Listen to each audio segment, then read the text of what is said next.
अंग्रेजी में एक टर्म है कैस्केडिंग इफेक्ट। इसका अर्थ होता है कि किसी एक घटना की वजह से अन्य तमाम घटनाओं की एक अप्रत्याशित श्रृंखला की शुरुआत हो जाना। दरअसल इसका जिक्र इसलिए क्योंकि सुप्रीम कोर्ट ने बीते दिनों SC/ST कोटे के भीतर कोटा देने पर अपना फैसला सुनाया, तो इसकी वजह से यूपी में भी OBC यानी अन्य पिछड़ा वर्ग में भी इसे लागू किए जाने की मांग तेज हो गई। नमस्कार, मैं हूं ज्ञानेंद्र। यूपी का ज्ञान में आज हम चर्चा करेंगे उत्तर प्रदेश में छिड़ी OBC रिजर्वेशन में कैटेगराइजेशन यानी वर्गीकरण के मुद्दे की। बीते गुरुवार को सुप्रीम कोर्ट ने अनुसूचित जाति और अनुसूचित जनजाति के आरक्षण को लेकर एक बड़ा ऐतिहासिक फैसला सुनाया। 7 जजों की संवैधानिक पीठ ने यह फैसला सुनाया। इस बेंच ने SC और ST के बीच समान प्रतिनिधित्व को सुनिश्चित करने के लिए राज्य सरकारों को उचित आधार पर SC/ST के आरक्षण को उसमें कोटा के भीतर कोटा बनाए जाने की मंजूरी दे दी। चूंकि देश के तमाम हिस्सों में अन्य पिछड़ा वर्ग यानी अदर बैकवर्ड क्लास OBC आरक्षण में भी सब कैटेगरी को लेकर मांग उठती आई है। शीर्ष अदालत के इस फैसले ने अब OBC आरक्षण के इसी बंटवारे की राह भी खोल दी है। बिहार से लेकर राजस्थान, महाराष्ट्र सहित कई राज्यों में OBC आरक्षण में कोटा के भीतर सब कोटा बनाए जाने की मांग लंबे समय से उठती रही है। यूपी में भी ये मांग हो रही थी और अब तो ये तेज होने लगी है। ओम प्रकाश राजभर के नेतृत्व वाली सुहेलदेव भारतीय समाज पार्टी सुभाषपा पहले से ही पिछड़ी जातियों में अत्यधिक पिछड़ी और सर्वाधिक पिछड़ी जातियों के लिए अलग से कोटा दिए जाने की मांग कर रही है। सुप्रीम कोर्ट के ताजा फैसले के बाद पार्टी की ओर से प्रतिक्रिया आई है। पार्टी के राष्ट्रीय महासचिव अरुण राजभर ने कहा है कि SC/ST की तरह अब OBC आरक्षण में भी सब कैटेगरी बनाए जाने पर विचार किया जाना चाहिए।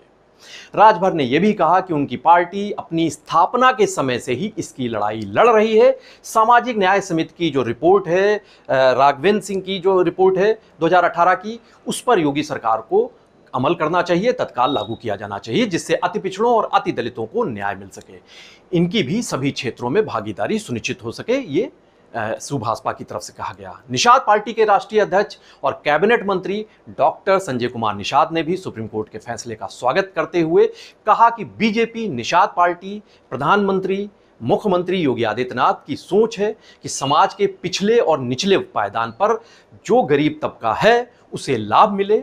बहुत पहले से ही हम इस बात के समर्थक हैं कि SC/ST और OBC में आरक्षण का लाभ पा चुके समृद्ध लोगों को आरक्षण छोड़ना चाहिए, जिससे दूसरे वंचित लोगों को इसका लाभ मिल सके, ये संजय निषाद ने कहा। PDA यानी पिछड़ा दलित अल्पसंख्यक के फार्मूले पर सियासी कदम आगे बढ़ा रही समाजवादी पार्टी ने अब अपनी पुरानी मांग, जिसकी जितनी आबादी उसकी उतनी हिस्सेदारी, को फिर से उठा दिया है। पार्टी के पिछड़ा वर्ग प्रकोष्ठ के अध्यक्ष पूर्व MLC राजपाल कश्यप कहते हैं कि हमारी पार्टी तो ये मांग पहले से ही कर रही है कि आरक्षित श्रेणी ही नहीं, सभी वर्ग को जातीय जनगणना उनकी कराई जाए, उनकी बिरादरी के अनुपात में उन्हें आरक्षण दिया जाए, जिसकी जितनी भागीदारी उसकी उतनी हिस्सेदारी। ये वो बात जोड़ते हैं। वो कहते हैं कि तभी वंचितों को उनका अधिकार मिल सकेगा। योगी सरकार में पिछड़ा वर्ग कल्याण राज्य मंत्री, स्वतंत्र प्रभार और बीजेपी के OBC मोर्चा के प्रदेश अध्यक्ष हैं नरेंद्र कश्यप। उन्होंने इस मुद्दे पर अपनी टिप्पणी की। उन्होंने कहा कि वर्षों से ही सामाजिक संगठन OBC में अति पिछड़ों को उनके आरक्षण का अधिकार दिए जाने की मांग उठा रहे थे। ये मांग लगातार हो रही थी। अब भी OBC में करीब 35% लोगों को आरक्षण का अधिकार नहीं मिल सका है।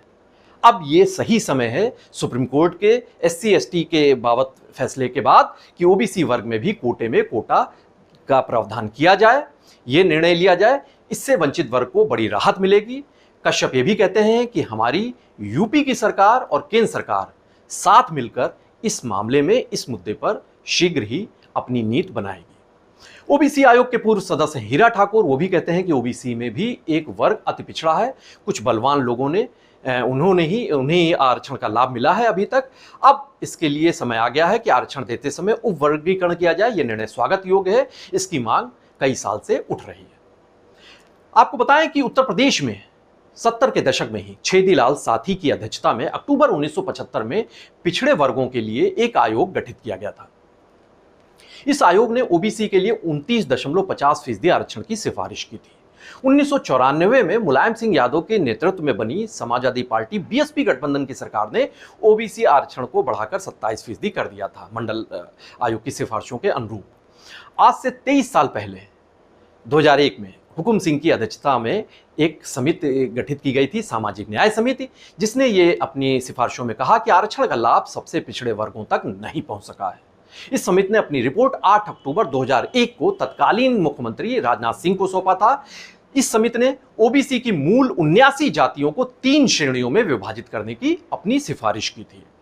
राजनाथ सिंह की सरकार ने साल 2002 में इसी सामाजिक न्याय समिति की सिफारिशों को लागू करने के लिए बाकायदा अधिसूचना जारी कर दी थी, लेकिन इसका विरोध खुद उनके कैबिनेट में शामिल उनके सदस्य थे कैबिनेट के, अशोक यादव, उन्होंने विरोध किया और हाईकोर्ट में एक याचिका दायर की गई, जिसकी सुनवाई करते हुए हाईकोर्ट ने इस अधिसूचना पर रोक लगा दी। उत्तर प्रदेश सरकार ने इसके बाद सुप्रीम कोर्ट में अपील दायर की थी, लेकिन वहां से ये अपील खारिज कर दी गई।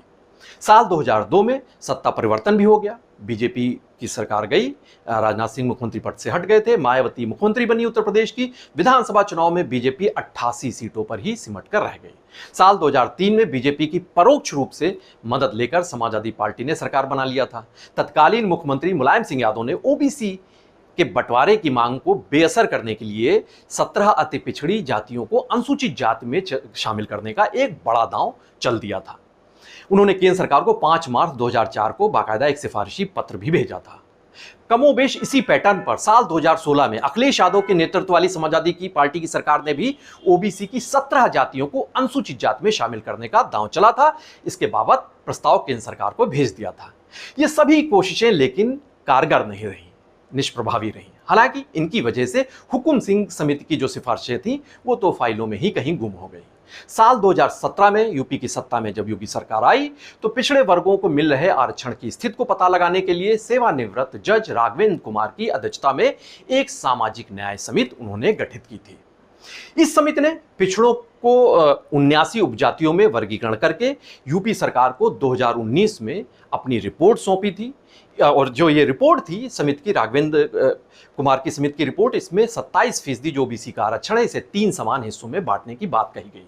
इसके तहत पिछड़ा, अति पिछड़ा और सर्वाधिक पिछड़ा वर्ग बनाए जाने की सिफारिश की गई। हालांकि साल 2019 के आम चुनाव आने वाले थे उस वक्त, उसके मद्देनजर जो समीकरण थे सियासी और चुनावी, उसके चलते इन जो सिफारिशें थी इन्हें अमल में नहीं लाया जा सका। बहरहाल अब फिर से बहस तेज होने लगी है कि ओबीसी वर्ग के आरक्षण की सुविधा पर कुछ विशेष वर्गों का ही प्रभुत्व बना हुआ है। आरक्षण के लाभ को सर्वाधिक पिछड़ी जातियों तक पहुंचाने के लिए कदम उठाए जाएं, ये मांग तेज होने लगी है।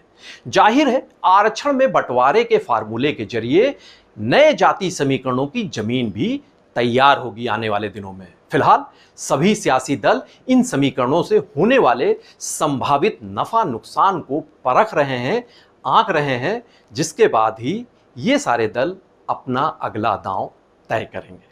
उत्तर प्रदेश की तमाम बड़ी और अहम खबरों के लिए आप बने रहिए पीटीसी न्यूज़ उत्तर प्रदेश के साथ। नमस्कार।